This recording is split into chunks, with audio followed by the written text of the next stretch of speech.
Share. Assalamualaikum warahmatullahi wabarakatuh. Alhamdulillahirabbil alamin wal aqibatu lil muttaqin wala udwana illa 'alal zalimin. Asyhadu an la ilaha illallah wahdahu la syarikalah wa asyhadu anna Muhammadan abduhu wa rasuluh la nabiyya ba'dah. Saudaraku yang dirahmati Allah Subhanahu wa taala, bersyukur kepada Allah kita masih diberikan kesempatan oleh Allah Subhanahu wa taala untuk melaksanakan ibadah saum di tahun ini. Kita berharap mudah-mudahan ibadah saum di tahun ini lebih baik daripada tahun sebelumnya. Amin ya Allah ya rabbal alamin. Saudaraku yang dirahmati Allah Subhanahu wa taala, Allah Subhanahu wa taala menegaskan di dalam Al-Qur'an bahwa manusia diciptakan untuk beribadah kepada Allah Subhanahu wa taala sekaligus menjadi khalifah di muka bumi ini. Perintah ibadah kepada Allah Subhanahu wa taala ini merupakan simbol dari hablum minallah, atau bagaimana menjalin hubungan kita dengan Allah Subhanahu wa taala, sang khalik atau sang pencipta. Adapun sebagai khalifah mengandung dimensi sosial, yakni bagaimana kita mampu menjalin hubungan yang harmonis dengan sesama makhluk Allah Subhanahu wa taala.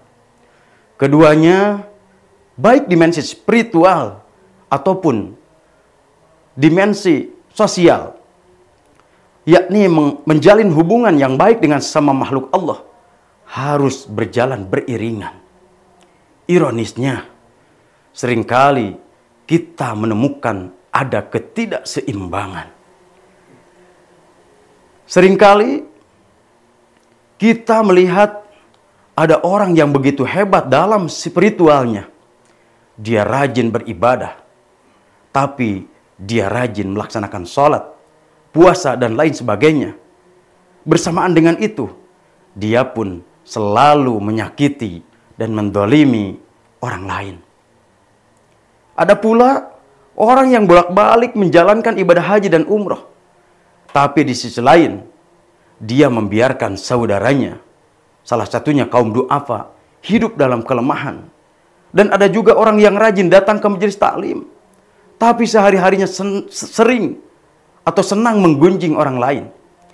Ini merupakan satu hal yang ironis, padahal Allah Subhanahu wa taala memerintahkan kita untuk hidup seimbang. Bagaimana mampu menyeimbangkan dua dimensi, baik dimensi spiritual maupun dimensi sosial. Di dalam Al-Quran, Allah Subhanahu wa taala mengingatkan tentang kecelakaan atau kebinasaan orang-orang yang sholat, yakni orang-orang yang lalai dalam sholatnya. Fawailul lil musallin. Apa yang dimaksud dengan lalai dari sholatnya? Yaitu setelah dia melaksanakan sholat, nilai-nilai sholat itu tidak dapat terimplementasikan dalam kehidupan sehari-hari.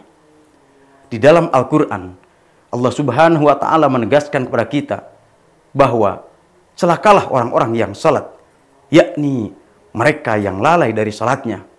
Mereka hanya untuk memamerkan dirinya, bahwa dirinya termasuk orang yang soleh. Akan tetapi kemudian dia enggan berbagi. Dia tidak berbuat baik terhadap sesamanya. Di satu sisi, ibadah ritualnya hebat, tapi di sisi lain, kesalehan sosialnya minim atau rendah.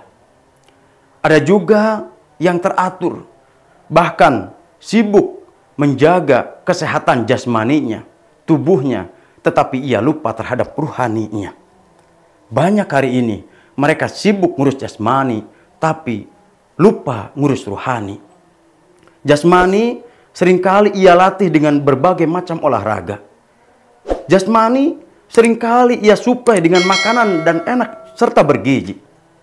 Jasmani seringkali ia bersihkan atau mandikan sehari semalam minimal 2 kali. Pertanyaannya, apakah hal serupa kita lakukan pada ruhani kita? Jasmani seringkali kita latih dengan berbagai macam olahraga.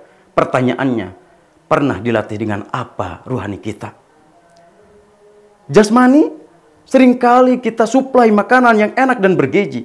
Pertanyaannya, kapan kita mensuplai makanan dan enak bergizi bagi rohani kita?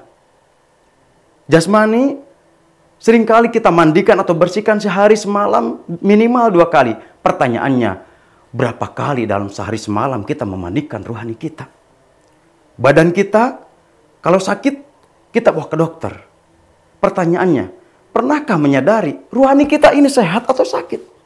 Dan kalaupun rohani kita ini sakit, pernah dibawa kemana untuk kita obati? Dalam pengamatan sementara saya, hidup kita ini sibuk ngurus jasmani, lupa ngurus rohani. Ramadan sejatinya mendidik kita agar rohani kita ini terawat dengan baik. Ada ketimpangan yang terjadi hari ini. Kita sibuk ngurus jasmani, lupa ngurus rohani. Kita asik dengan spiritual, tapi kita pun lupa dengan dimensi sosial. Padahal Islam mengajarkan kepada kita tentang keseimbangan. Mudah-mudahan Ramadan ini semakin bermakna dan berkualitas. Sekian dan demikian. Wal afu minkum, wallahu muwaffiq. Assalamualaikum warahmatullahi wabarakatuh.